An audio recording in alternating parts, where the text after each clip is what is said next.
The explosion happened at 2:47 p.m. on an ordinary Tuesday afternoon. But for Sarah Martinez, nothing about that moment would ever be ordinary again. She had been sitting near the window of a quiet Seattle cafe, her laptop open, steam curling from her coffee cup. Her world was calm, almost too calm, until the sound that followed. A pressure wave tore through the air. The glass window beside her erupted into shards that glittered like rain, before slicing through everything in their path. And just like that, the calm was gone. For a moment, time didn't move. There was only a ringing in her ears, sharp, endless, like the echo of a scream. Then came the sound of chaos, screams, cries, the thud of bodies hitting the floor. Sarah blinked through the smoke and dust. Her hand instinctively went to her forehead. It came back red. Blood. The pain was there, sharp, immediate, but she didn't flinch. She didn't even look for help. Her body was already doing what it had been trained to do. Scan the scene. Assess. Move.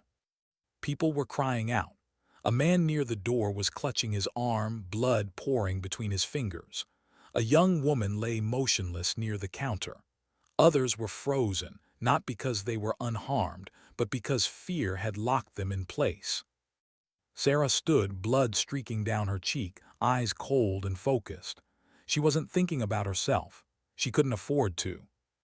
That was the first lesson you learned in combat: panic kills. And she had already buried enough people to know she wouldn't let fear take another. Her voice cut through the noise like a command from nowhere. Can anyone hear me? If you're not hurt, help me move the injured away from the windows. No one moved, no one spoke. They stared at the bleeding woman, giving orders like she belonged there. She dropped to her knees beside an elderly man who had been thrown from his chair. His pulse was erratic, his breathing shallow. She pressed her hand against his arm, a deep, open gash. "Sir, can you hear me?" His eyes darted open, unfocused. What happened? Am I going to? "No," she said calmly, voice steady as a medic's heartbeat.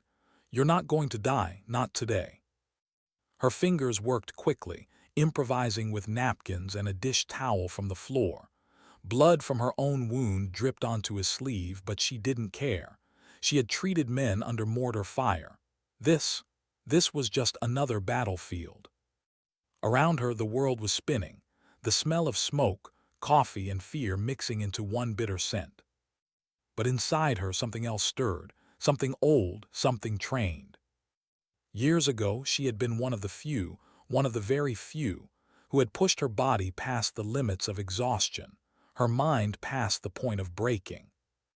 They called her Doc in her team. SEAL Medic Team 7. The men she'd served with were ghosts now, some alive, most not. But their voices still lived inside her.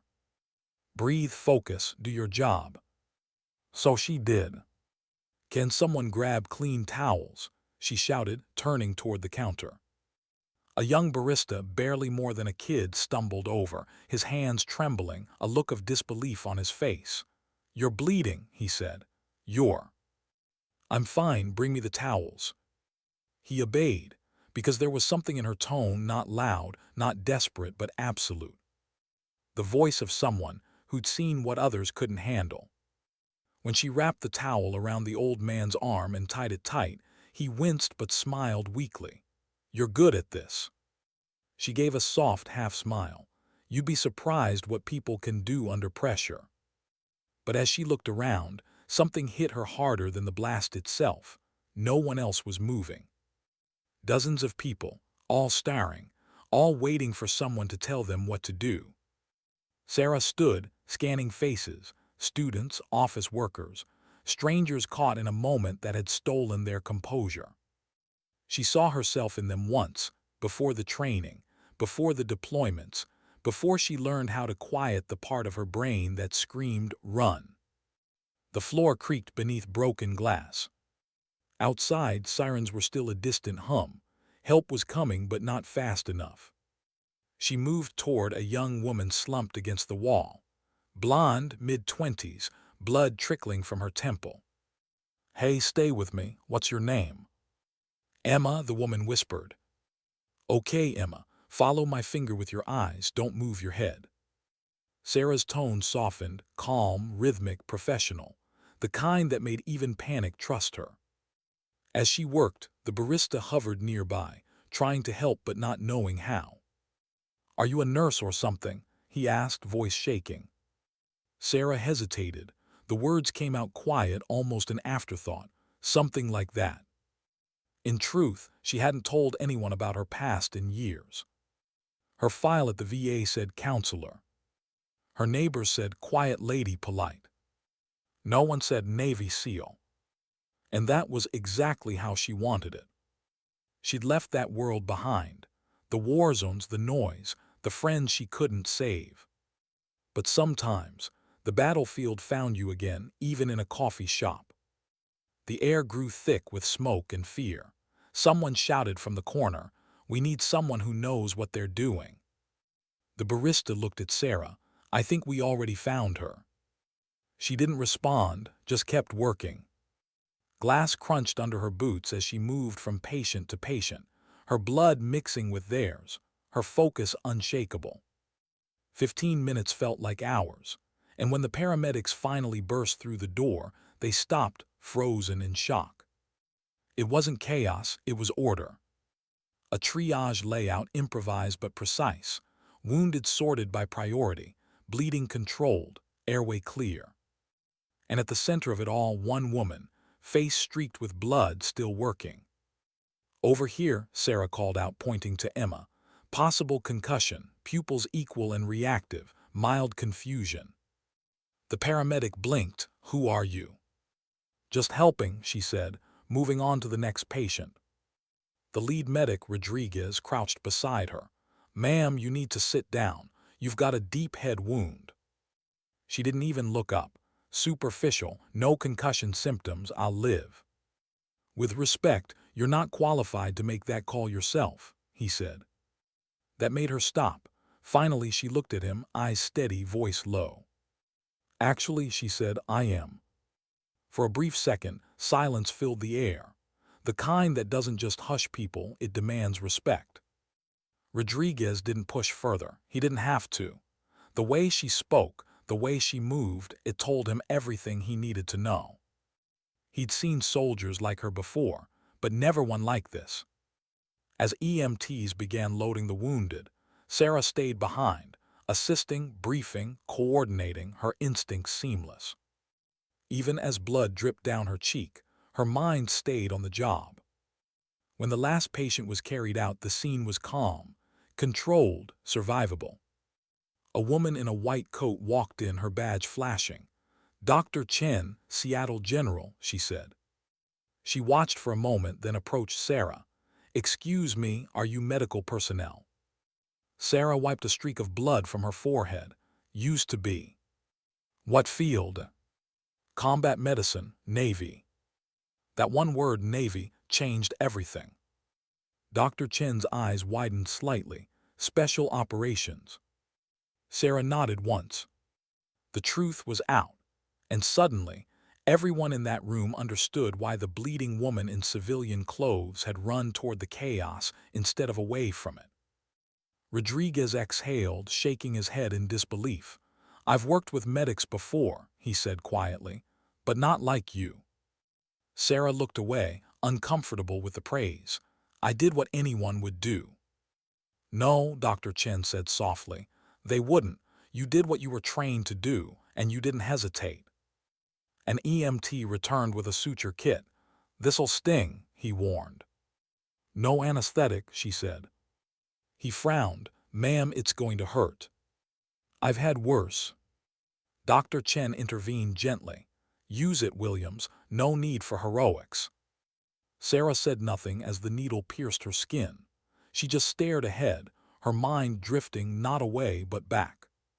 To a desert, a night mission, the sound of a helicopter fatting as she worked on a wounded teammate who didn't make it. "Why'd you leave the Navy?" Dr. Chen asked softly, as if sensing the memory behind her silence. Sarah didn't answer right away. Her jaw tightened. 8 years, she said finally. Saw too much. Lost too many. I wanted to help people heal instead of patch them up and send them back to war. The doctor nodded. So what do you do now? I counsel veterans at the VA, help them find their footing. Dr. Chen smiled faintly. You're still saving lives, Sarah, just in a different way. Sarah looked down at her hands, steady, scarred, familiar. Maybe she was. Maybe she never really stopped. Outside, the flashing red lights painted the wet pavement. Reporters were gathering, cameras turning. Dr. Chen caught her looking. You should let them tell your story, she said. But Sarah shook her head. No, the story's not about me. She stood as the EMT finished the last stitch. Anyone with training would have done the same, she said quietly. Rodriguez smiled at that, a hint of respect in his voice. No, ma'am, they wouldn't have. Sarah didn't argue. She just turned toward the back exit, away from the cameras, away from the noise. Before she left, the old man Harold caught her hand. You saved my life, he said, voice trembling. Sarah smiled faintly. You saved your own, I just helped a little. And with that, she stepped out into the Seattle air, blood on her sleeve, calm in her eyes, silence in her steps. She had no idea that the world outside would soon call her a hero. To her, she had just done what she'd always done, what she was trained to do. Because for some people, service doesn't end when the war does. It just finds new battlefields. She didn't remember walking to her car. Only the smell of smoke clinging to her jacket, the faint stickiness of blood on her hands, and the ringing in her ears that refused to fade. Seattle's rain had started to fall again, soft, persistent, indifferent. The kind of rain that washed away evidence but never memories. Sarah sat behind the wheel for a long time, staring at her trembling fingers. The calm she'd worn inside the coffee shop was slipping now, replaced by the slow, aching weight that came after adrenaline. She had been here before, the crash after the mission, when the noise stopped and the silence felt too heavy to carry. Her phone buzzed in her pocket, unknown number. She almost ignored it, but something made her answer. Ms. Martinez. The voice was firm, professional. This is Detective Ryan Cole with Seattle PD. We're coordinating witness statements from the cafe explosion. You were identified as one of the primary responders. Sarah closed her eyes. I'm not sure how much I can tell you, Detective. Everything happened fast. That's fine, he said. But the reports we're getting, well, people are saying you took control before first responders arrived. You saved multiple lives. I just did what needed to be done, she said softly. He hesitated. Maybe, but people are calling you a hero. Sarah's grip on the phone tightened. Then they're mistaken. She ended the call before he could say anything else. The word hero always felt like a lie. Heroes were the ones who didn't come home. She drove in silence through the wet streets, headlights reflecting off puddles that shimmered like broken glass. The city was alive again, but she wasn't part of it. She was still in that room, hearing the echo of people crying for help. When she finally reached her apartment, she didn't turn on the lights. The quiet felt safer in the dark. She sat at the kitchen table, staring at her hands again, hands that had sutured wounds, stopped bleeding, ended pain. But these same hands had also closed the eyes of people she couldn't save. She poured herself a glass of water and caught her reflection in the window, bandaged forehead, blood-stained shirt, eyes that looked like they'd seen too much. She didn't look like a civilian. She looked like what she'd spent 3 years trying not to be. That night she dreamed of sand and fire, of the thud of rotor blades fading into silence, of a man's voice shouting, "Doc, over here."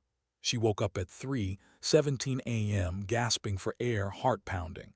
The apartment was still, except for the rain against the glass. She pressed her palms against her face. "It's over," she whispered. "That life is over." But deep down she knew it was. The battlefield had followed her home.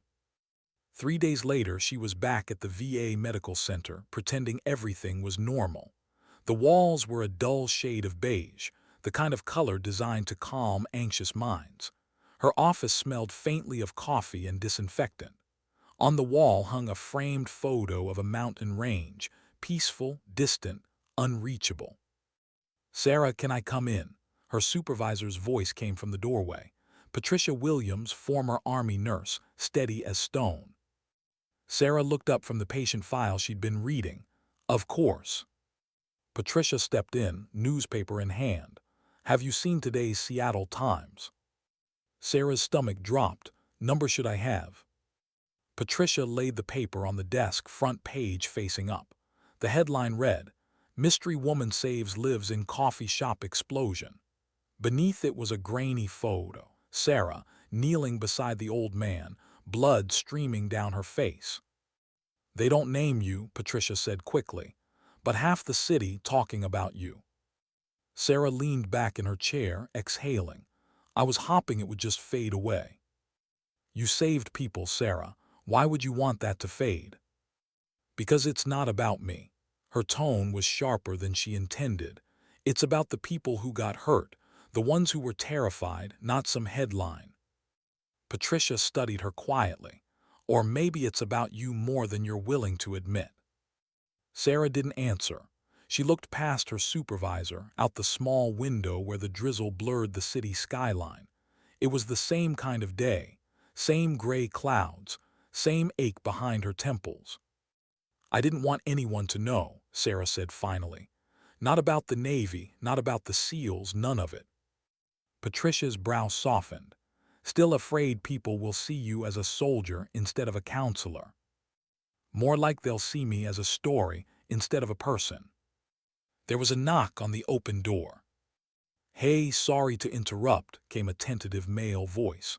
Marcus Johnson, Marine veteran, one of her regular clients. His eyes were tired, but there was something different in his expression today. "I wanted to ask you something." Sarah gestured for him to come in. "What's on your mind?" Marcus held up a folded copy of the same newspaper. "Is this you?" The question hung in the air. Patricia glanced at Sarah, giving her the choice. Sarah looked at Marcus, then at the photo. Her reflection stared back from the glossy page, bloodied, calm, alive. She could have lied, but she didn't. "Yes," she said quietly, "it was me."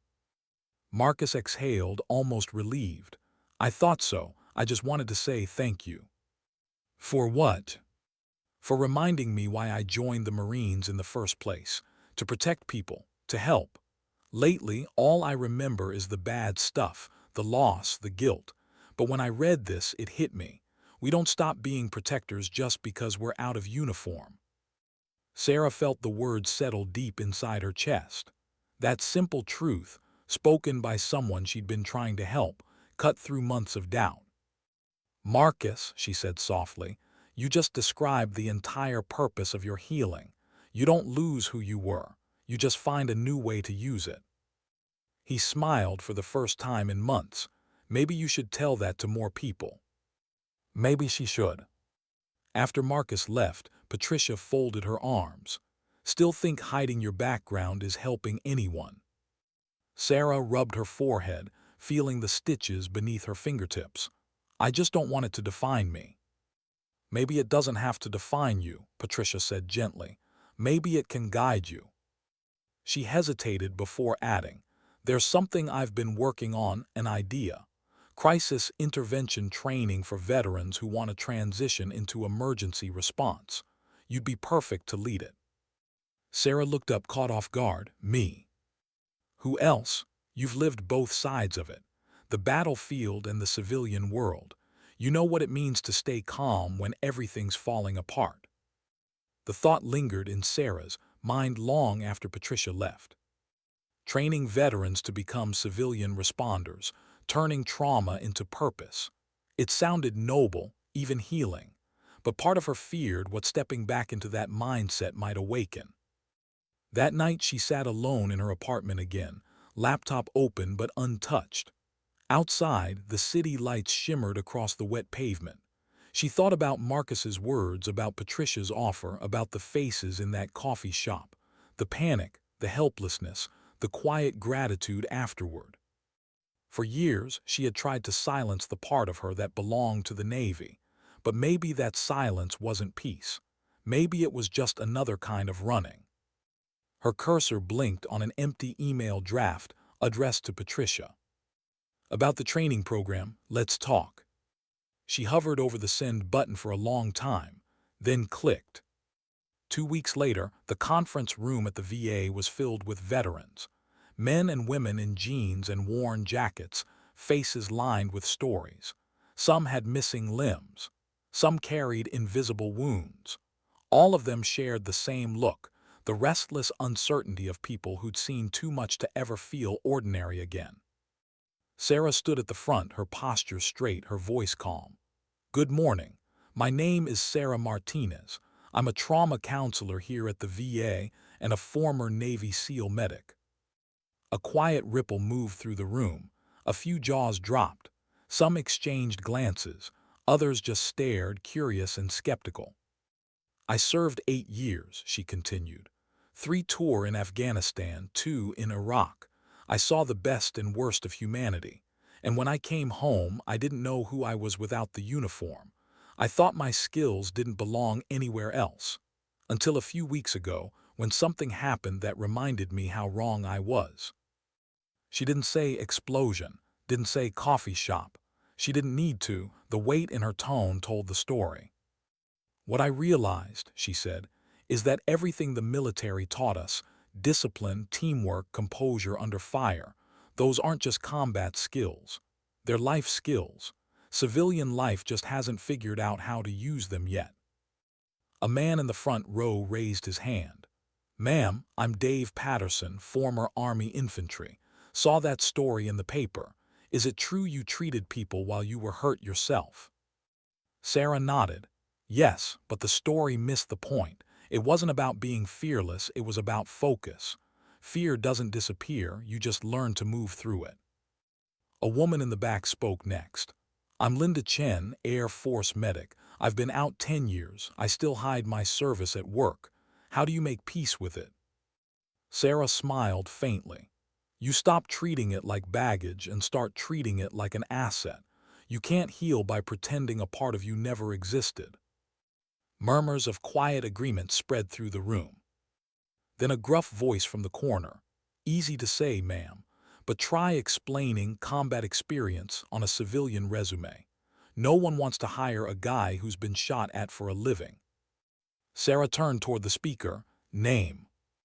Tom Rodriguez, Marine Corps. Tom, tell me what you actually did. He shrugged. Led a squad, made quick decisions, protected civilians, adapted under pressure. She nodded. Exactly, you see the problem. You think your skills are only valuable in war, but that's leadership, crisis management, decision-making under pressure. That's value. Tom fell silent, his jaw tightening as he processed the truth. Sarah stepped closer, voice softer now. We all learned to survive chaos. Now it's time to use that to protect others again, this time at home. The room was silent, but not empty. It was the silence of recognition, of people remembering they still had something left to give. She looked across the faces before her, veterans who had lost comrades, homes, identities. Maybe, she said, it's time we stop seeing ourselves as broken soldiers and start seeing ourselves as trained protectors waiting for a new mission. And for the first time in years, Sarah saw something she hadn't seen in the eyes of her fellow veterans. Hope.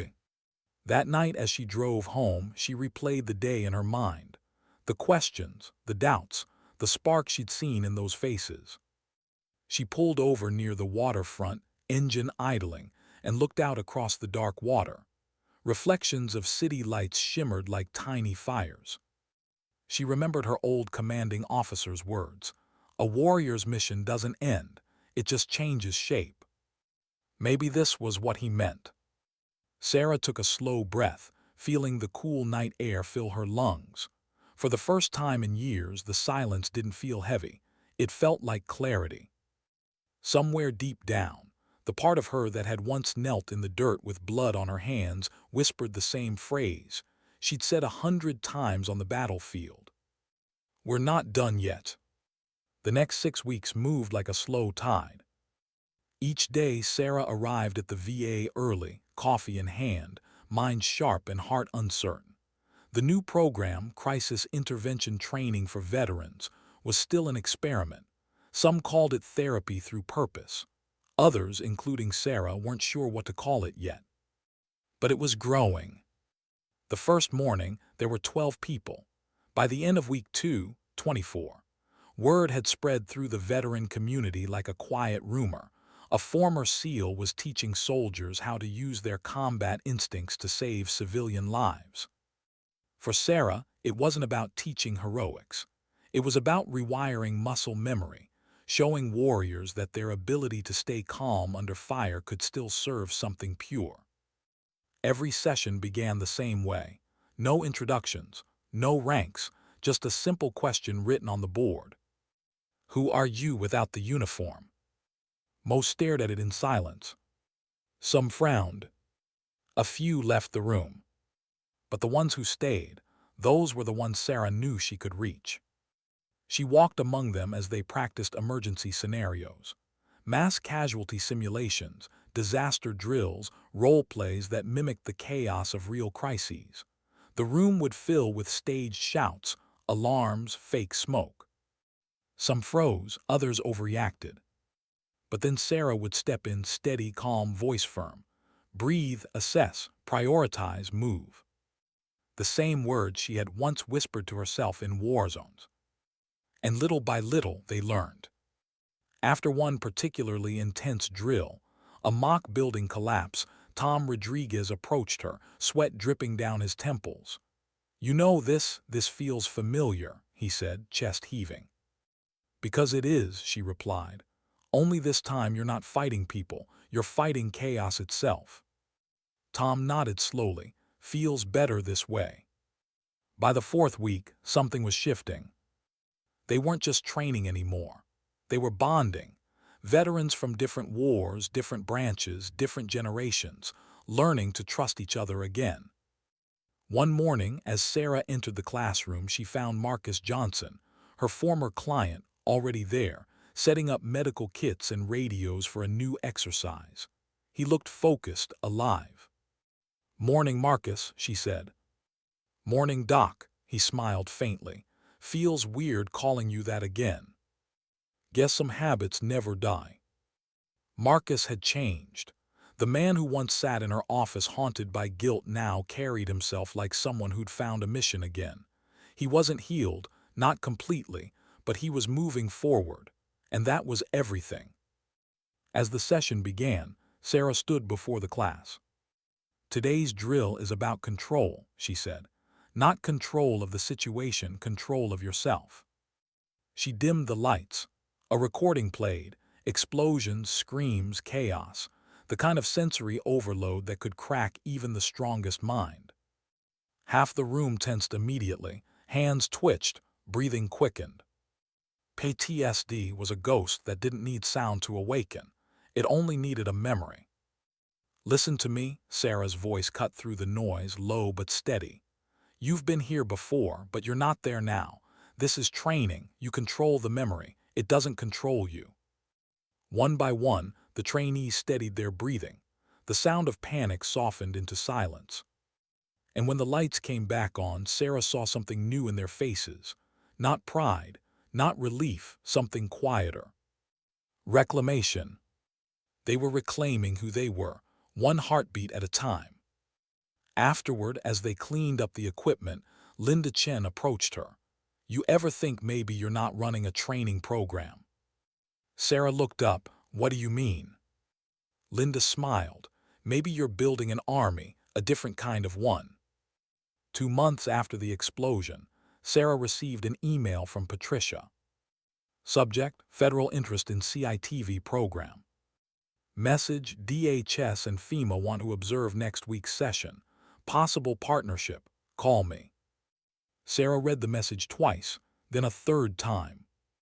Government interest wasn't what she'd expected, not yet, not this soon.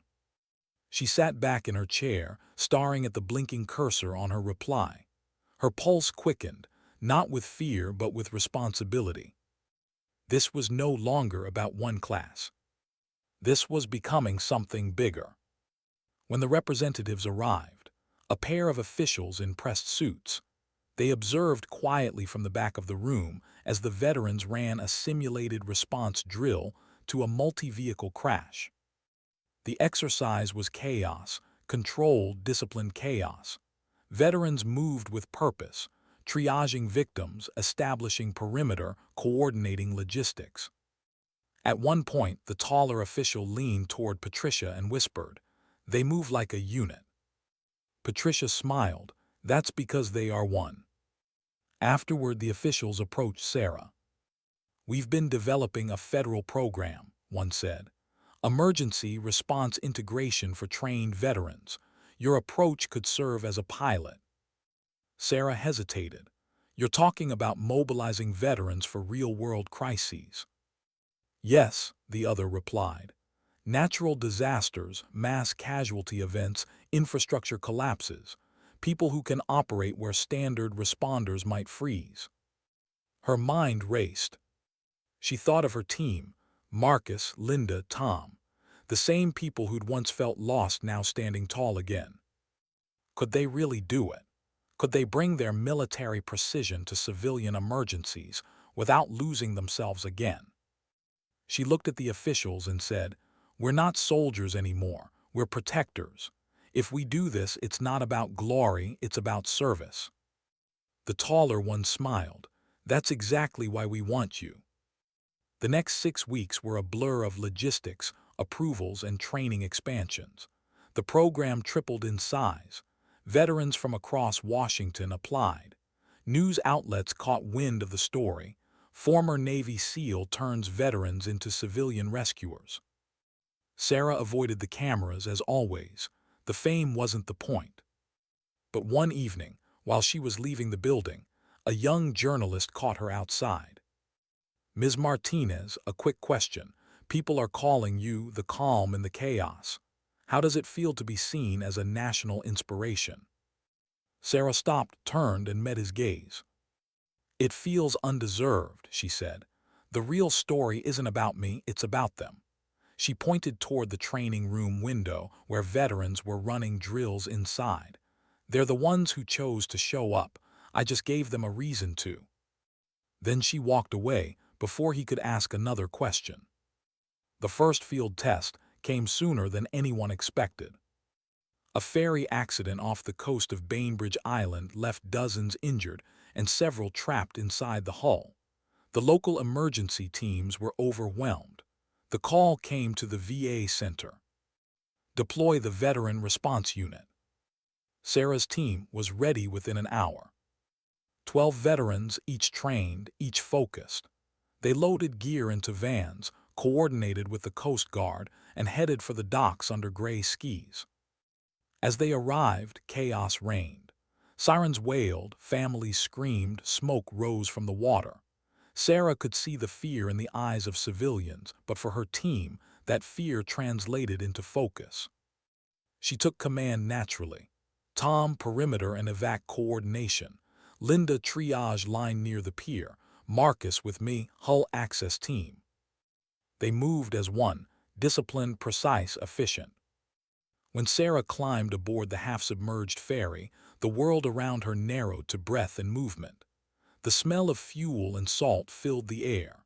Inside, passengers were trapped in twisted metal, water rising around their feet. She heard crying, a child's voice. "Mom, Mom, I can't move my leg." Sarah's boots splashed through the water as she crawled toward the sound. A boy, maybe 10, was pinned beneath a broken seat. His mother was holding his hand, tears streaming down her face. "Please," she begged, "please help him." Sarah knelt beside them. "You're both going to be okay," she said, calm as ever.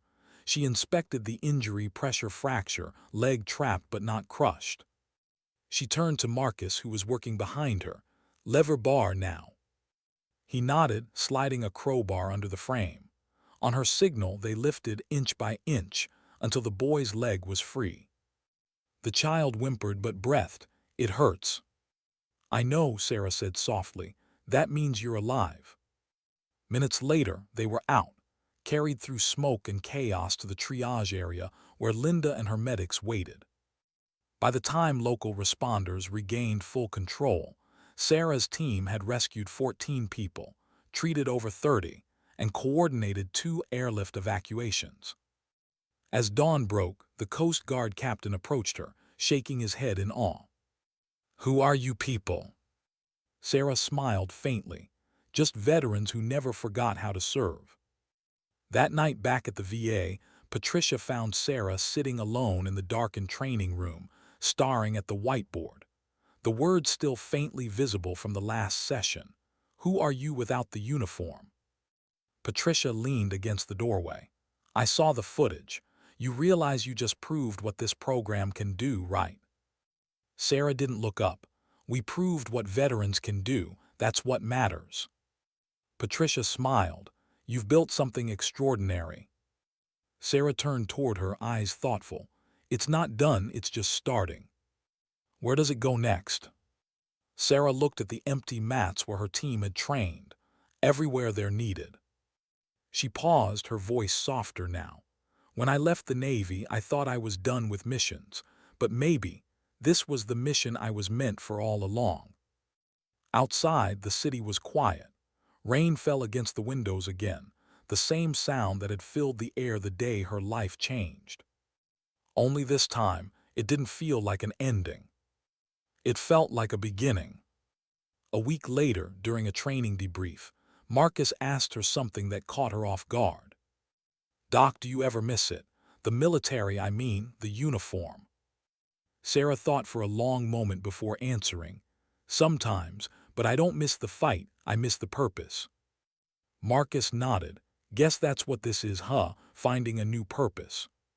She smiled faintly. "Exactly." He looked at her curiously. "So what's next for us?"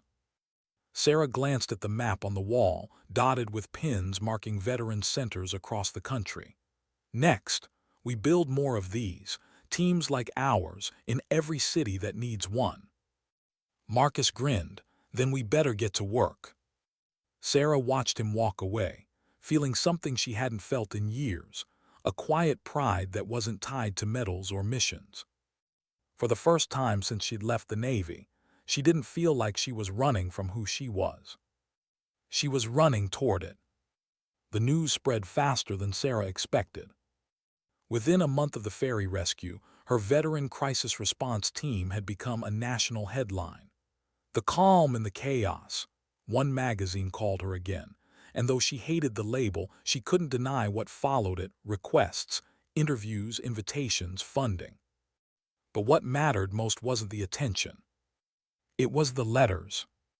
Emails from veterans across the country, men and women who'd spent years lost between what they'd been and what they were now.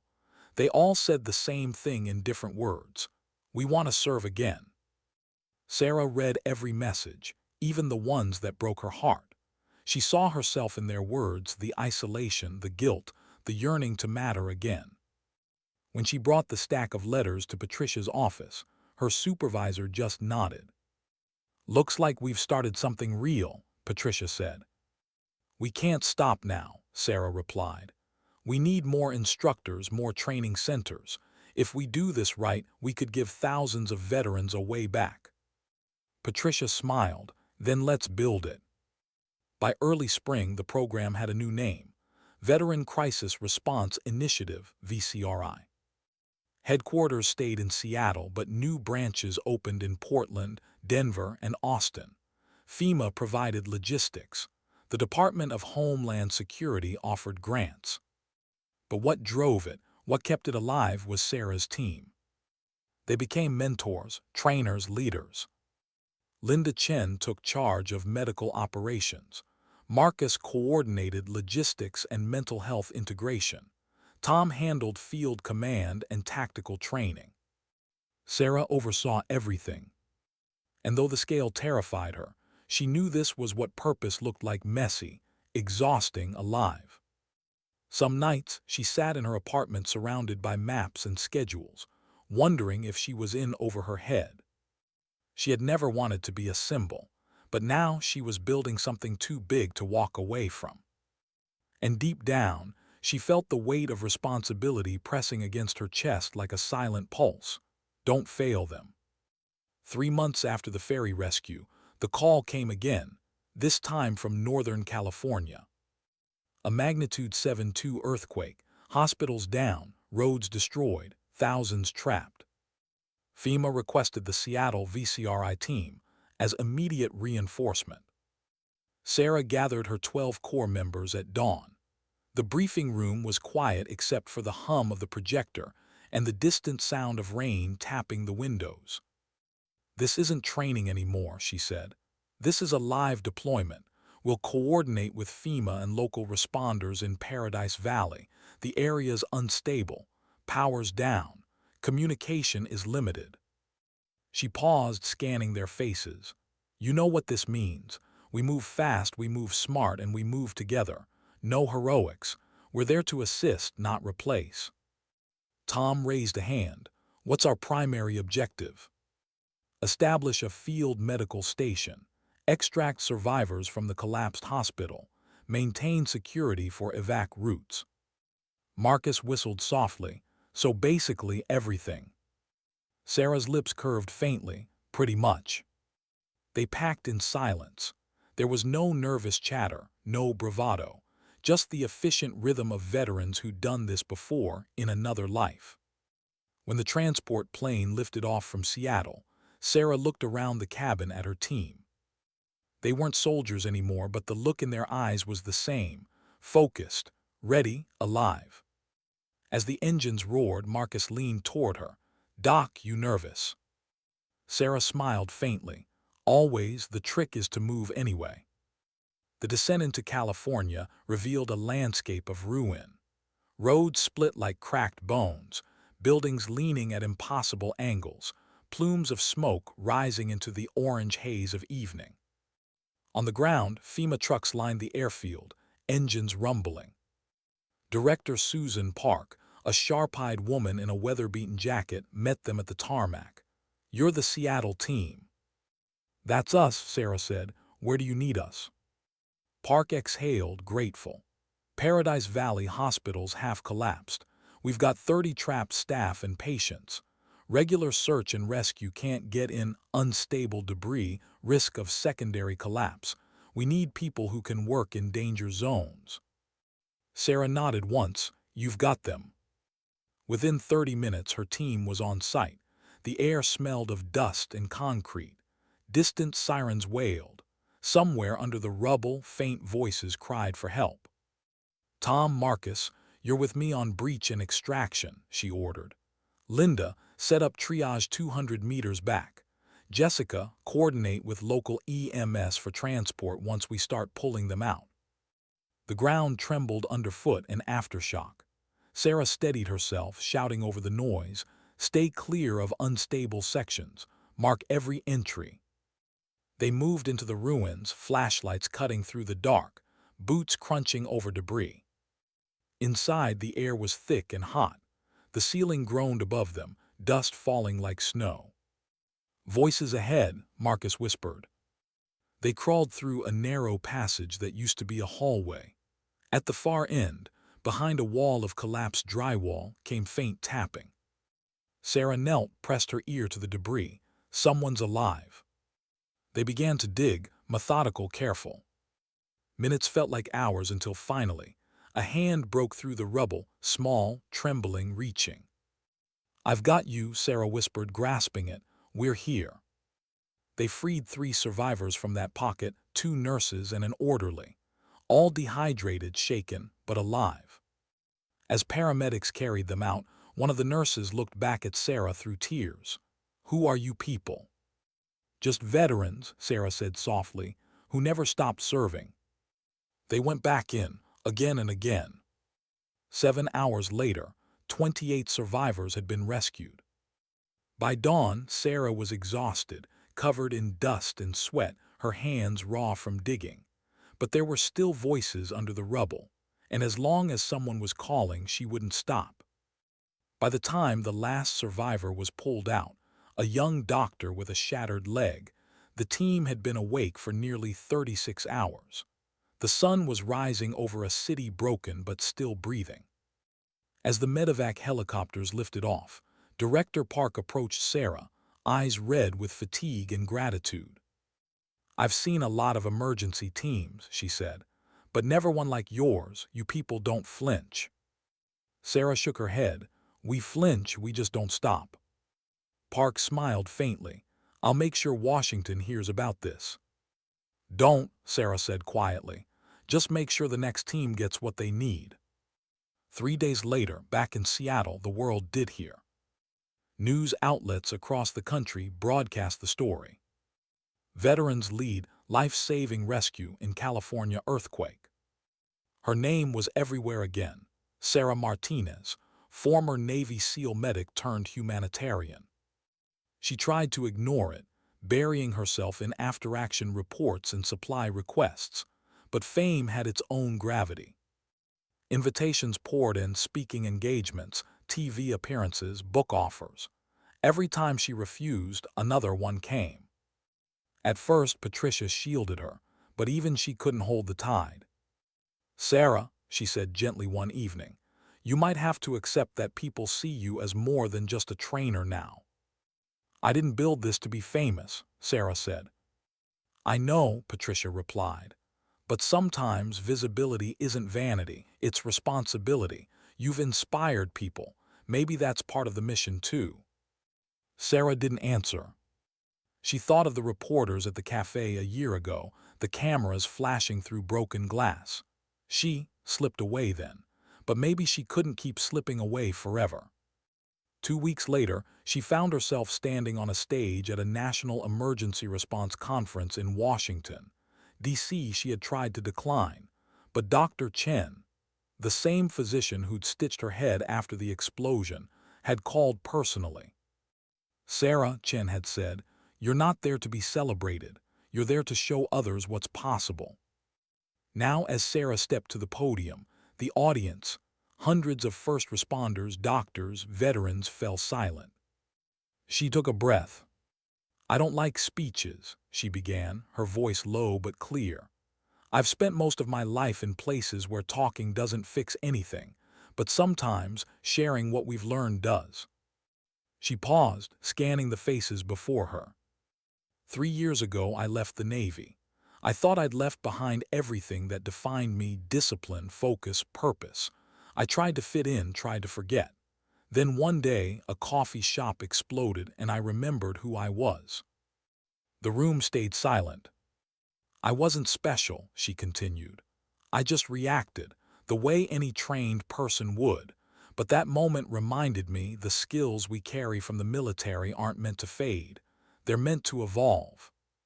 She looked down at her hands, still scarred, still steady. "Every veteran in this country has something we can't teach, the ability to stay calm when the world falls apart. If we can channel that, we can rebuild not just lives, but hope." The applause was soft at first, then grew louder, not the roaring kind that feeds ego, but the kind that carries respect. Later backstage, Dr. Chen found her. "You did good," she said. Sarah smiled. "It's not about me." Chen tilted her head. "Maybe not, but it started with you." That night in her hotel room overlooking the city lights, Sarah couldn't sleep. She walked to the window, watching the cars below, lines of light moving in patterns that seemed both random and perfect. She thought about the people she'd met that day, young veterans who wanted to join, doctors who wanted to partner, agencies offering resources. What had begun as one act of instinct had become a nationwide movement. But with it came something heavier: expectation. Every success raised the stakes, every failure would echo louder. And sometimes in the quiet, she still heard the explosion, the sound that had started it all. She closed her eyes, whispering to herself, "Don't lose the reason." Because that was the danger. The fame, the programs, the applause, all of it could pull her away from the simple truth she'd learned on that bloody cafe floor. Service is never about recognition. It's about response. She placed her hand against the cold glass, feeling the heartbeat of the city beneath it. Outside, the world kept moving. Inside, she made a promise. No matter how far this grew, she would never forget why it began. Sometimes dignity doesn't speak. It simply acts. And somewhere out there, another crisis would come, and she'd be ready to answer. The call came at 2:37 a.m. Sarah was awake anyway, staring at the ceiling of her Seattle apartment, mind restless after another long day of meetings. The phone's vibration on the nightstand broke the silence. Unknown number again, but something in her gut told her to answer. "Martinez," she said quietly. "Sarah, it's Director Park." The voice on the other end was tight, urgent. "We have a situation. VCRI deployment request international." Sarah sat up instantly. "International? We don't operate outside the States." "I know, but this isn't official. It's humanitarian allied nation. Floods in southern Thailand. Infrastructure down, hospitals gone, hundreds trapped. Their emergency systems collapsed. They're asking for foreign assistance." Sarah rubbed a hand across her face, feeling the fatigue dissolve under the weight of something larger. "Why us?" "Because they saw what your team did in California. They trust veterans to move fast. FEMA can't deploy in time, but NGOs are already heading in. You'd be coordinating with them. Volunteer basis." Volunteer, that word mattered. No orders, no contracts, just choice. Sarah took a long breath. How soon? Park didn't hesitate. Wheels up in 12 hours. By sunrise, the Seattle hangar was alive again. The same rhythm she remembered from her military days, but with different faces. Veterans moving gear, checking medkits, loading supplies. The air smelled like diesel and purpose. Marcus spotted her from across the hangar. "Doc, you're really doing this." "I'm not making anyone go," she said. "It's volunteer." He grinned. "You kidding? You think we'd let you run off to Thailand without us?" Tom laughed, throwing a duffel into the transport crate. "You can't take the military out of us, boss. Just point us in the right direction." Linda looked up from her clipboard. "We've got enough trauma kits for 48 hours of field care. After that, we'll need to resupply." Sarah nodded. "Then we'll make those 48 hours count." 12 veterans, 1 aircraft. No orders, no flag, just the belief that what they'd built could reach farther than borders. As the engines roared to life, Sarah stood at the ramp and looked at her team, a mosaic of scars, skills, and stories. "Listen up," she said over the noise. "This isn't war. This isn't about tactics or targets. This is about people. We go where others can't. We help whoever we can. No recognition, no cameras, no politics, just service." They nodded in unison. For a moment, the weight of all their pasts dissolved into purpose. The flight to Bangkok was long, quiet. Outside, dawn rolled across the horizon like slow fire. Inside, the cabin was filled with the hum of engines and the silent rituals of preparation. Sarah stared out the window, her reflection flickering against the rising sun. She thought about the people waiting on the other side, strangers she'd never meet, lives she might save, others she might not. Marcus sat across from her, flipping through a medical inventory sheet. "You ever think we're just chasing ghosts?" he asked softly. Sarah glanced at him. "What do you mean?" "Every time we do this, every time we save someone, it's like we're trying to make up for the ones we couldn't." She held his gaze for a moment, then nodded. "Maybe, but if ghosts are what push us forward, I'll take them." He smiled faintly. "Guess we all need something to chase." They landed 12 hours later on a flooded airstrip in southern Thailand. The heat hit them like a wave, thick, humid, relentless. The air smelled of mud, fuel, and something else, despair. The village of Ban Sawan had been nearly erased. Roads submerged, houses reduced to driftwood, families clustered on rooftops waving frantically as helicopters passed overhead. Sarah's boots sank into the mud as she stepped off the transport. "Welcome to the front line of chaos," she murmured. An exhausted local relief coordinator greeted them, a woman named Asha, sweat streaking her dirt-covered face. "You're the Americans." "Veterans," Sarah corrected gently. "We're here to help." Asha exhaled with visible relief. "We've got 3 villages cut off by floodwaters. No power, no communication, children missing. We can't reach them." Sarah looked at her team. "We'll split into 2 groups. Marcus, Linda, Tom, you're with me. The rest, coordinate medical and logistics with Asha's people. Keep radio contact every 2 hours." Asha hesitated. "You can't cross the valley road, it's gone." Sarah checked her map. "Then we'll swim." The floodwater was chest-deep, murky, and full of debris. They waded through slowly, carrying supplies over their heads, every step uncertain. In the distance, a child's cry echoed faint, desperate. "Did you hear that?" Marcus shouted. Sarah lifted a hand, signaling silence. Then she heard it again, closer now. They followed the sound to a cluster of broken shacks half submerged under brown water. A boy, maybe 6, clung to a floating door, his small fingers white with fear. "Hold on," Sarah called, diving without hesitation. The current was strong, the water cold, but she reached him within seconds. His eyes were wide, terrified. She wrapped an arm around him and kicked hard toward the others. Marcus extended a branch from the shore. "Got him." They pulled both to safety. The boy coughed violently, then sobbed into Sarah's shoulder. His mother appeared moments later, wading through the water, screaming his name. When she saw them, she collapsed in tears. Sarah handed the child over, whispering softly, "He's safe now." Asha, watching from behind, shook her head. "You move like you've done this before." Sarah met her eyes. "Chaos doesn't change, just the location." For 3 days they worked without rest, ferrying supplies, rescuing families, stabilizing injuries.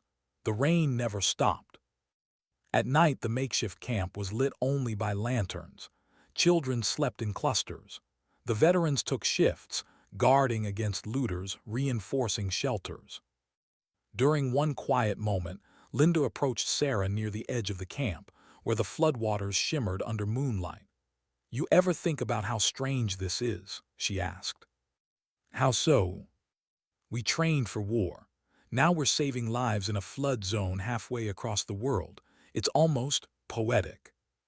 Sarah smiled faintly. "Redemption usually is."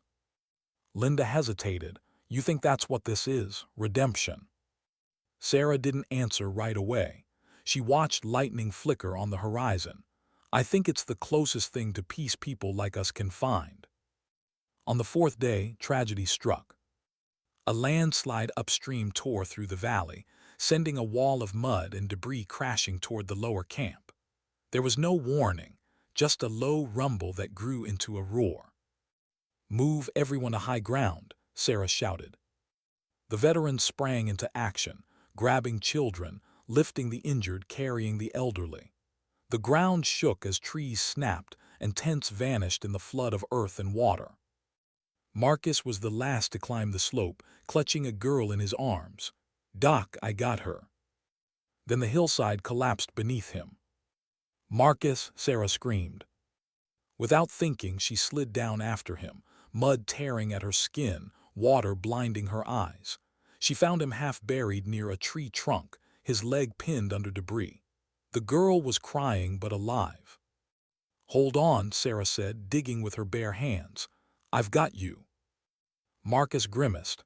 Don't be stupid, Doc. You can't lift it." "Watch me."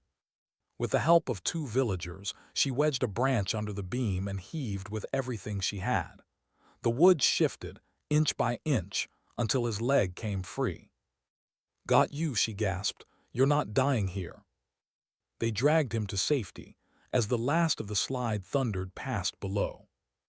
When it was over, the camp was half gone, but everyone alive. Sarah sat in the mud beside Marcus, exhaustion etched into every line of her face. He managed a weak grin. Still chasing ghosts, huh? She exhaled, shaking her head. No, just keeping promises.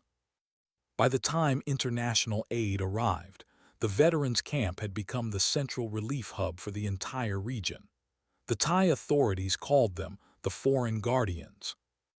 Asha hugged Sarah before they left. You saved hundreds. You'll never know how many lives you changed. Sarah smiled softly. You don't measure service by numbers.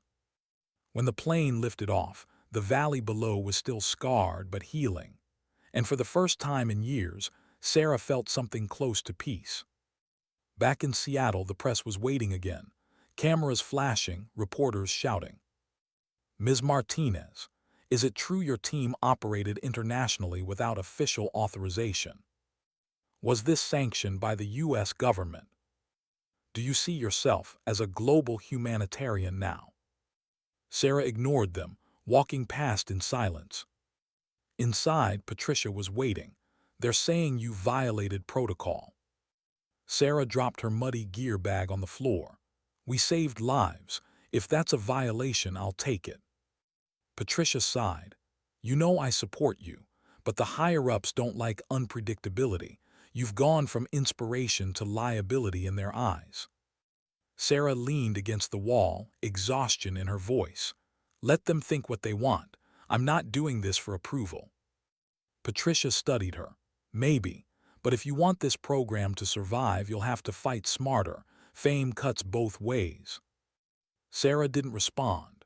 She stared out the office window at the rain streaking down the glass, the same rain that had fallen the day this all began.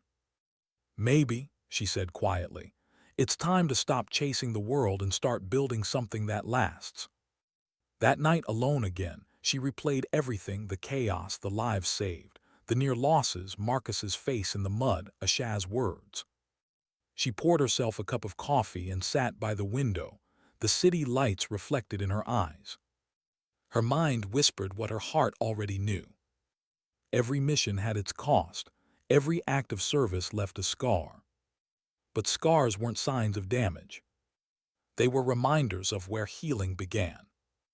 And maybe, she thought, that was the point all along, not to erase the past, but to carry it forward with purpose. She closed her eyes, the rain still falling, and let the quiet settle around her like an old, familiar friend.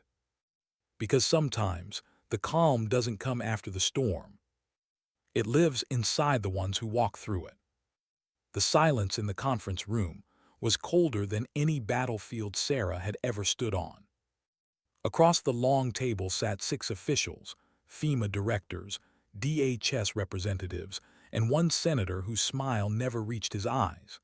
The blinds were half drawn, letting thin strips of gray light fall across the polished surface. A single folder lay in front of Sarah. Inside it, photographs, reports, and signatures, evidence of what they called unauthorized international intervention. The senator spoke first. Ms. Martinez, you led an unsanctioned operation in Thailand that involved American personnel and federal resources. You realize that violates multiple jurisdictional boundaries. Sarah kept her tone calm. We weren't soldiers, we were volunteers, civilians. The local government requested help and we responded. With U.S. equipment, the man countered, tapping a photo of their aircraft. Without proper clearance. Patricia sat beside her, silent, her expression unreadable. She warned Sarah this was coming. Another official leaned forward. You've built something admirable, Ms. Martinez. No one's questioning your intentions, but you're operating in a gray zone. Too military for civilians. Too civilian for the military. It's dangerous. Sarah looked up, meeting his eyes. You think saving lives is dangerous? He hesitated. I think leadership without accountability is. That one landed. She exhaled slowly. So what happens now? The senator folded his hands. We're offering you an option. Transition the VCRI program under federal supervision. Chain of command. regulations, funding, everything above board. Sarah frowned, and the other option. He smiled thinly. Walk away before someone shuts it down for you. The room went quiet. She stared at the folder, feeling the weight of it, not just paper and ink, but everything she'd built. The faces of her team flashed in her mind. Marcus, Linda, Tom, people who had found meaning again through this mission. I'll think about it, she said finally. The senator nodded, standing. Do that, but don't take too long. The world doesn't wait for idealists. Outside, the wind howled across the government plaza, whipping her hair into her face. She walked fast, ignoring the security guards, the cameras, the city. She didn't stop until she reached the steps of the Lincoln Memorial. The marble steps were slick from recent rain, reflecting the cloudy sky above. She stood there for a long time, staring at the reflection pool, the water rippling, fractured, beautiful.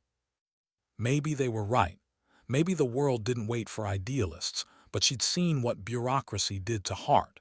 It buried it under paperwork. Her phone buzzed, a text from Marcus. They said you're in D.C., you good. Sarah stared at it for a few seconds, then typed back. Not sure yet. A moment later, his reply came. Whatever happens, we've got your back.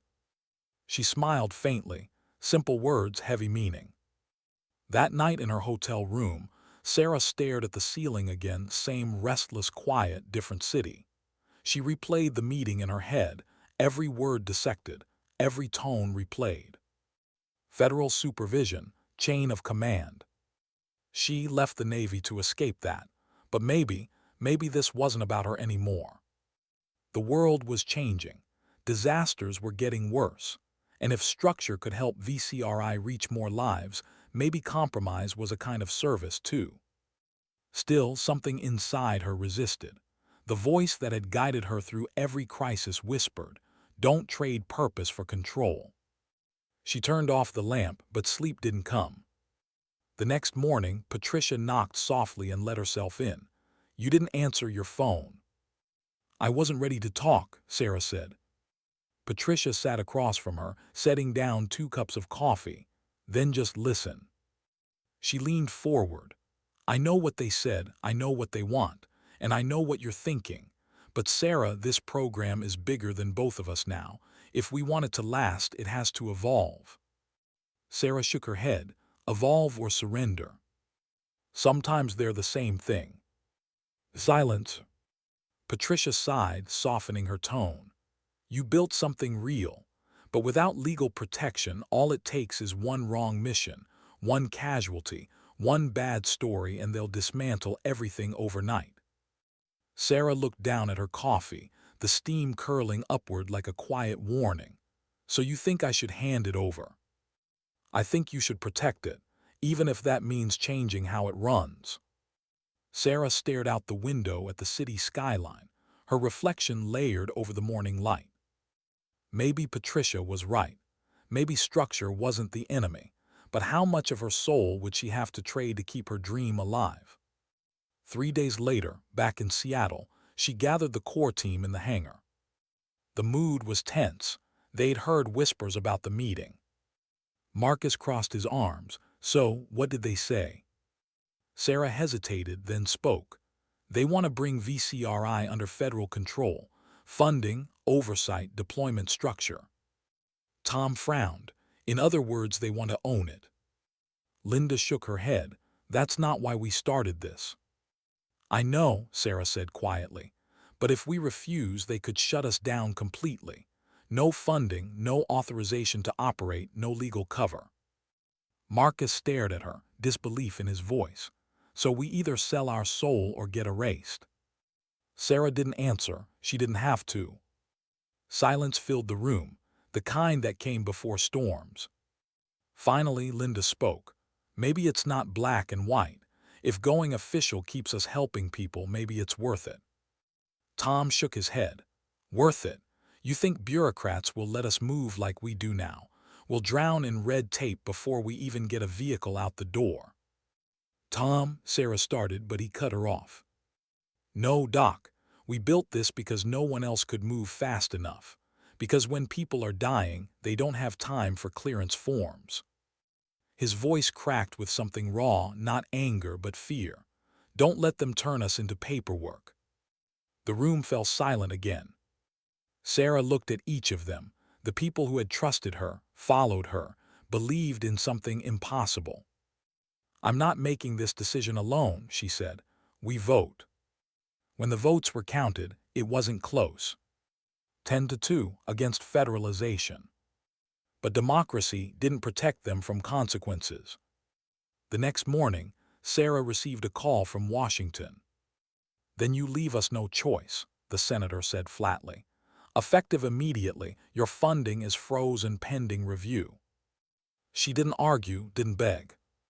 "Understood," she said and hung up. The next day the trucks stopped arriving. The lights in the hangar dimmed, the office emptied.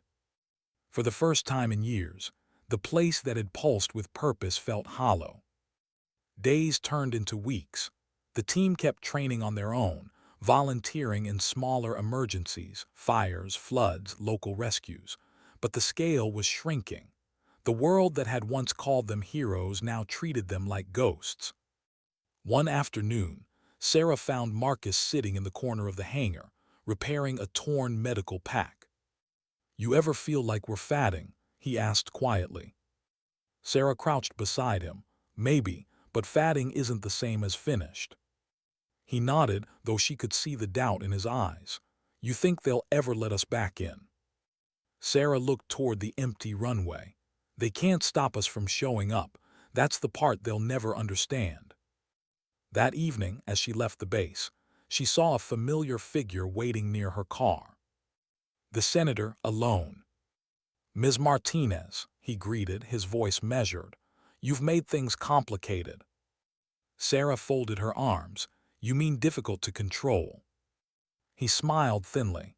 "You have a gift, leadership, vision, but if you keep refusing cooperation, you'll lose everything." "I already lost plenty," she said quietly. "This time I'm losing on my own terms." He studied her for a moment, then said something unexpected. "You remind me of someone I once served with. Stubborn, brave, didn't know when to quit. He died doing what he thought was right. You know what people said about him afterward?" Sarah didn't answer. "They said he was honorable but inefficient." He turned to leave. "Think about that, Ms. Martinez. The world doesn't run on honor." Sarah watched him walk away, the sound of his shoes fading into the night. Then she whispered to no one, "Maybe it should."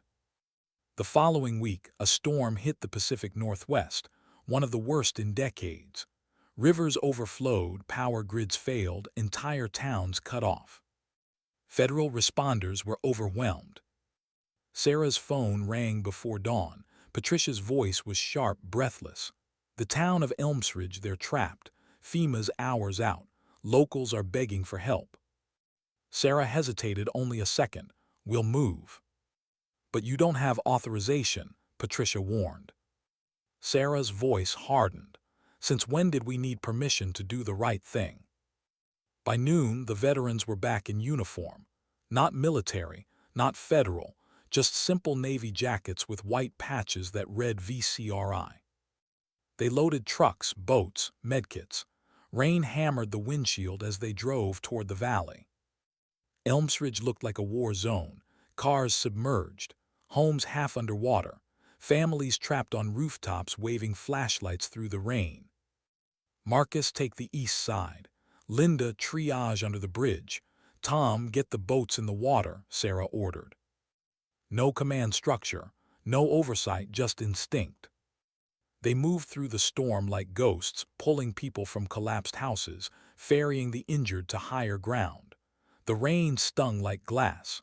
The wind screamed through the valley.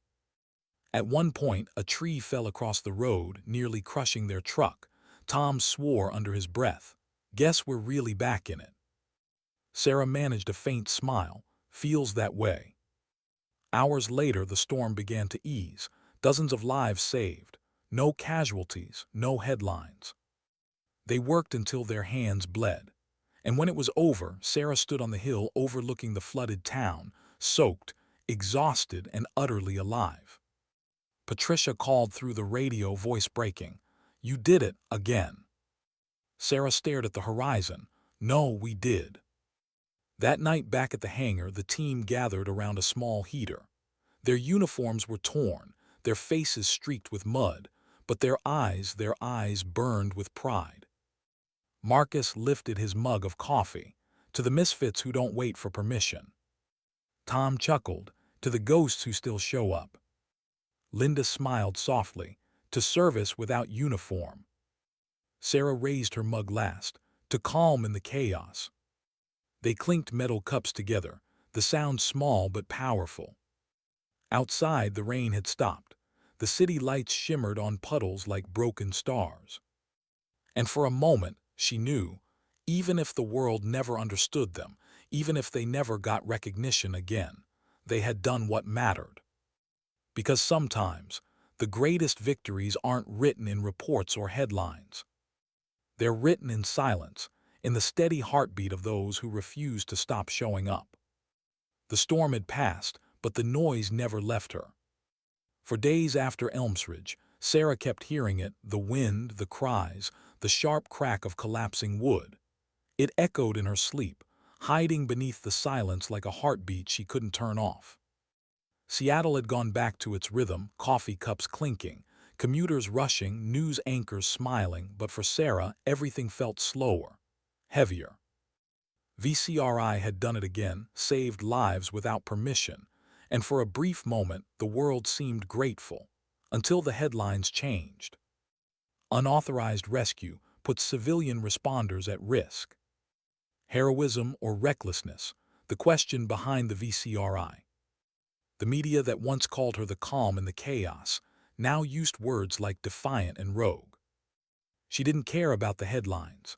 What hurt were the calls she wasn't returning from partners, sponsors, friends asking why she couldn't just play by the rules. Patricia tried to protect her, but even she couldn't shield the backlash. "They're saying you endangered your team," she told Sarah one night, packing her office. Sarah leaned against the window, arms crossed. "They weren't in that storm. They didn't see what we saw." "I know," Patricia said softly, "but perception changes everything." Sarah turned to her, eyes tired. "Then let them change it. I didn't start this for them." A week later, Marcus showed up at her apartment without warning. He looked different, pale, limping slightly, exhaustion carved into his face. "Doc," he said quietly, "we need to talk." She let him in. The coffee machine hummed softly in the background as rain drizzled against the glass. Marcus sat at the table, rubbing his knee, the same one injured years ago in combat, the one that still acted up when the weather changed. "You remember that girl we pulled out of the mud in Thailand?" he asked. "Of course. She found me online, sent me a letter, said she's alive because of what we did, that she's studying medicine now." He smiled faintly, eyes wet. "That kind of thing keeps me going, you know." Sarah nodded. "Me too." Then his tone changed. "But that's not why I came." He pulled an envelope from his jacket and slid it across the table. "I'm stepping back, Doc. My wife's pregnant, 2 months to go, she wants me home. For once, I think she's right." Sarah stared at the envelope, his resignation. "Marcus."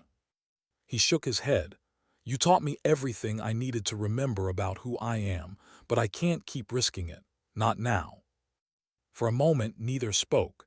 The hum of the refrigerator filled the silence. Finally, Sarah said softly, "I understand." He gave a small, pained smile. "You always do." When he left, she stood by the door long after the sound of his truck faded. It wasn't anger that filled her. It was emptiness. Because every leader eventually learns people don't leave missions. They leave burdens. The following month, she buried herself in work. VCRI still ran, smaller but steady. They trained new volunteers, worked local crises, fires, evacuations, medical support. But at night, when she sat alone in the hangar, the echo of loss pressed harder. First Marcus, then Tom, who'd been offered a position with FEMA, stable work, he'd said. No headlines. Linda was the last to tell her. I've been accepted to med school, she said, guilt in her voice. You always said our skills could evolve. Maybe this is mine. Sarah smiled. You'll make a damn good doctor. She meant it. But when Linda hugged her goodbye, something inside Sarah cracked quietly. It was happening again, like the Navy, like every mission before.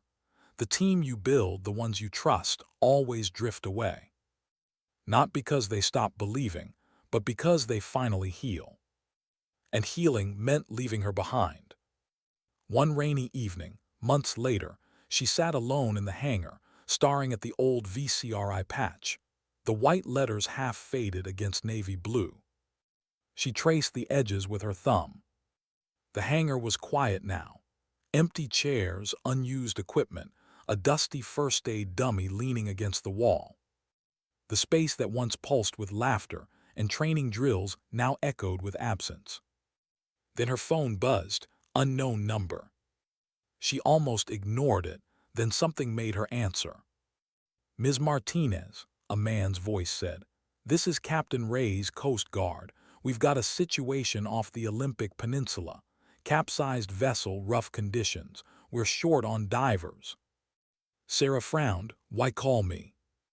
Because your name still carries weight, Ray said. We can't make it in time. We need anyone trained in combat rescue or field medicine. You're both. She looked around the empty hangar. The old rescue gear still hung on the rack, her wetsuit, her med pack. For a long moment, she said nothing. Then quietly, send me the coordinates. The storm that night was brutal. Rain slashed sideways.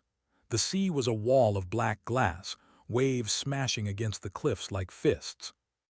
The Coast Guard boat pitched violently as they neared the coordinates. The captain shouted over the roar. Fishing trawler went down. 3 survivors confirmed, 1 unaccounted for. Sarah adjusted her harness, scanning the dark water. Lightning flashed. For a heartbeat, she saw a figure clinging to debris. Then it vanished under the next wave. Without hesitation, she dove. The cold hit like knives. Salt filled her lungs, but training took over. She kicked downward, eyes searching through the black water until she saw movement, a hand. She grabbed the man, hauling him upward with a surge of strength she didn't know she had left. They broke the surface together, gasping. She shouted, I've got him. The Coast Guard crew pulled them aboard seconds later. Sarah collapsed to her knees, chest heaving, hands trembling from the cold.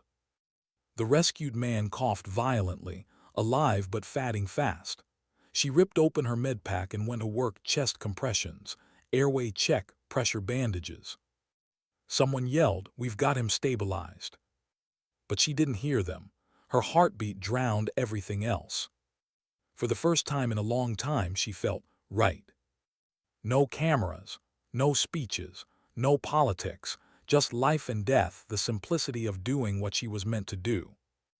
Hours later, back on shore, as medics loaded the survivor into an ambulance, the captain approached her. Hell of a rescue, Martinez. You saved his life. Sarah smiled weakly, soaked to the bone. That's what we do. He looked at her with quiet respect. You ever think about coming back full time? We could use people like you. She shook her head. No, you already have people like me. You just have to trust them. He nodded slowly. Maybe so. A week later, the footage from the rescue leaked. Someone on the Coast Guard boat had filmed her pulling the man from the water. It went viral within hours. Former SEAL medic saves fisherman in violent storm. The calm returns.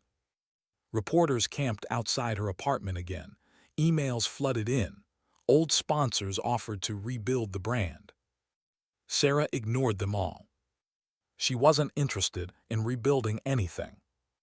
Because somewhere between the storm and the silence, she realized she didn't need an organization to serve. She just needed a moment that mattered. A month later, she drove north out of Seattle, through winding roads that hugged the coast. No schedule, no meetings, no mission. Just the open road and the sound of rain against glass. She stopped in a small town by the water, no signs, no crowds. Just fishermen, fog, and a tiny coffee shop that smelled faintly of cinnamon. As she stepped inside, the bell above the door rang softly. The barista smiled. "What'll it be?" "Black coffee," Sarah said, "strong." She sat by the window, hands wrapped around the warm cup, staring out at the sea. The same sea she'd nearly drowned in, the same one she'd pulled a man from. A Shah had once told her, chaos doesn't change, just the location. She smiled faintly at the memory. Maybe she'd never outrun chaos. Maybe she wasn't supposed to. Maybe her peace was learning to move through it again and again, until it became part of her rhythm. As she sat there, the door opened behind her. A young woman entered, wet from rain, wearing a worn backpack. She paused when she saw Sarah. "Excuse me," she said softly. "Are you Sarah Martinez?" Sarah turned, cautious. "Depends who's asking." The woman smiled nervously. "My name, Elena. I'm training to be a medic. You probably don't remember me, but my village is Ban Sawan, Thailand." Sarah froze. Elena's eyes glistened. "You pulled my brother out of the flood. He's alive because of you. I'm here in the States now, medical scholarship. I just wanted to find you and say thank you." For a moment, Sarah couldn't speak. The world felt still again, like the quiet after the explosion all those years ago. Finally, she whispered, "You don't owe me thanks." Elena smiled through tears. "Maybe not, but I wanted to remind you, sometimes the things we do out there, they don't end when we think they do."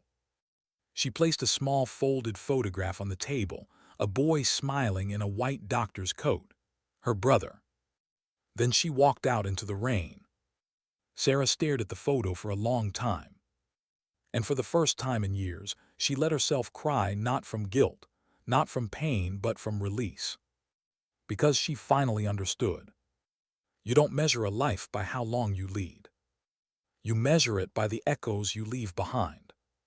She looked out at the horizon again, waves rising and falling in slow rhythm, the same rhythm that had carried her through everything.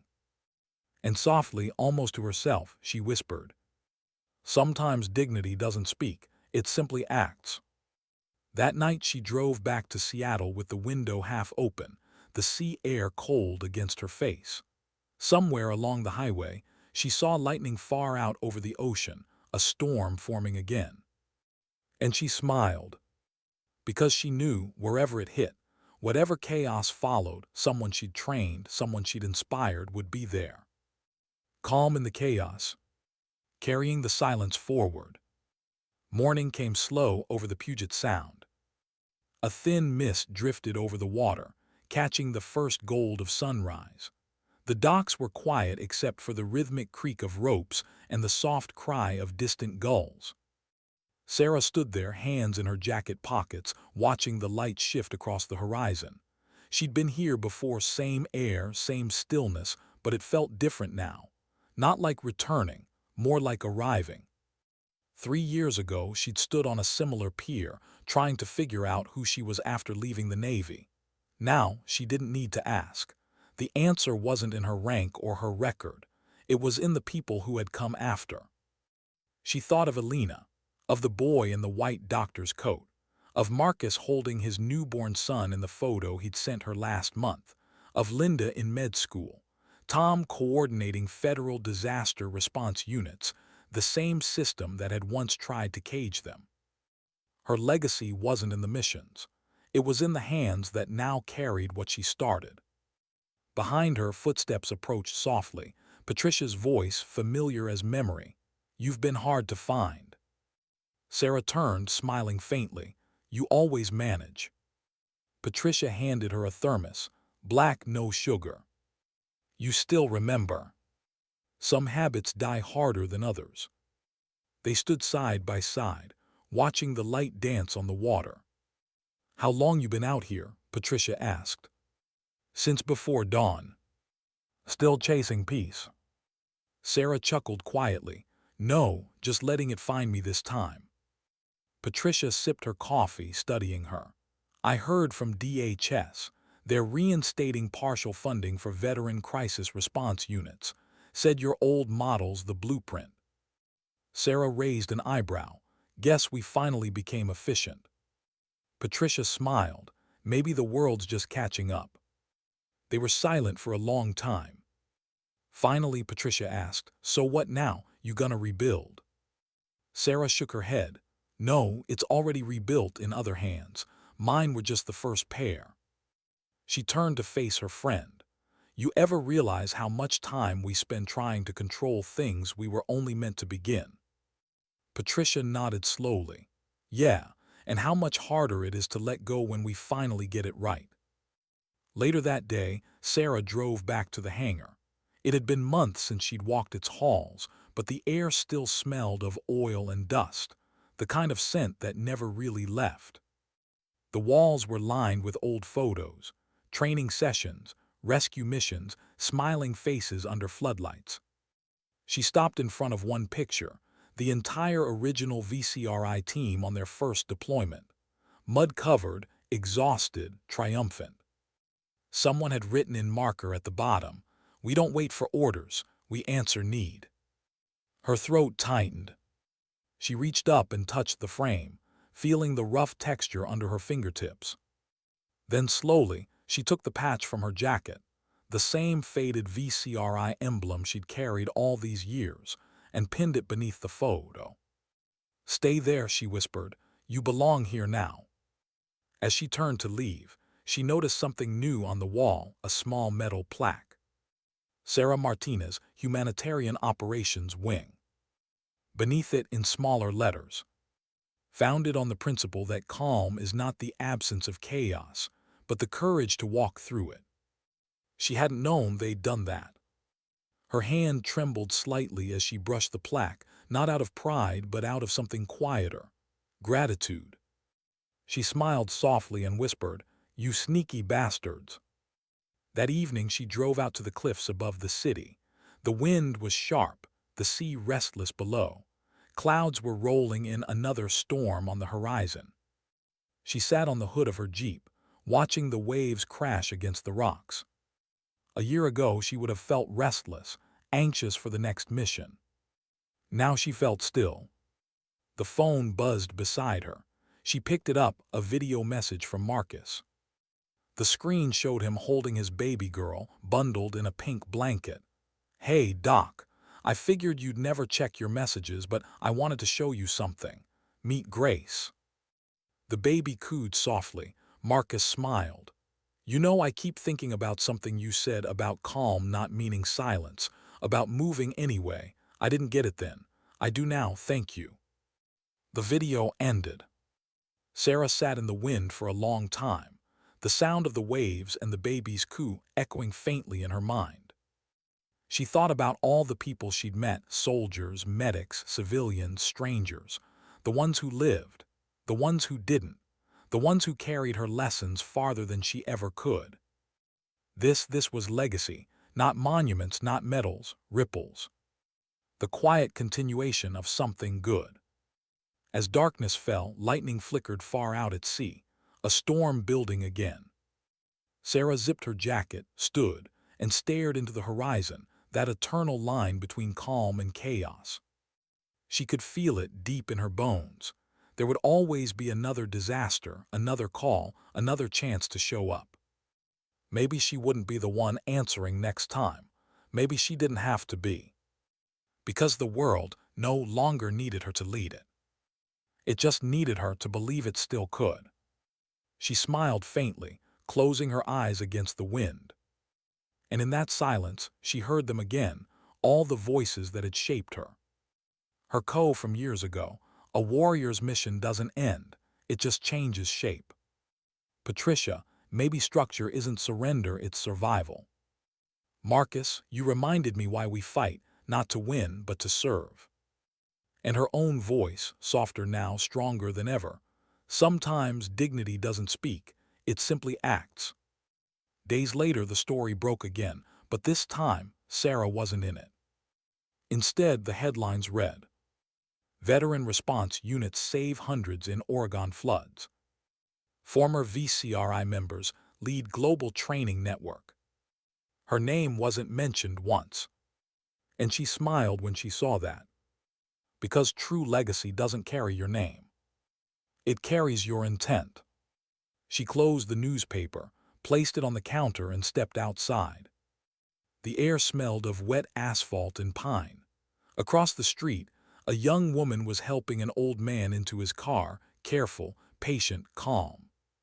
Sarah watched her for a moment, smiling faintly. The world still had good people, always would. She turned down the path toward the docks again, the sun breaking through the clouds. A fisherman she'd met weeks before waved, back again. She nodded, guess I'm still learning how to stay still. He laughed, ain't no still in this world, miss, just pauses between storms. Yeah, she said quietly, that's enough. She sat on the pier, coffee in hand, watching sunlight ripple across the water. The sound of the waves blended with her heartbeat, steady, measured, alive. She thought of all the chaos she'd survived, the missions, the loss, the guilt, the redemption. And she realized something simple, something she'd never said aloud.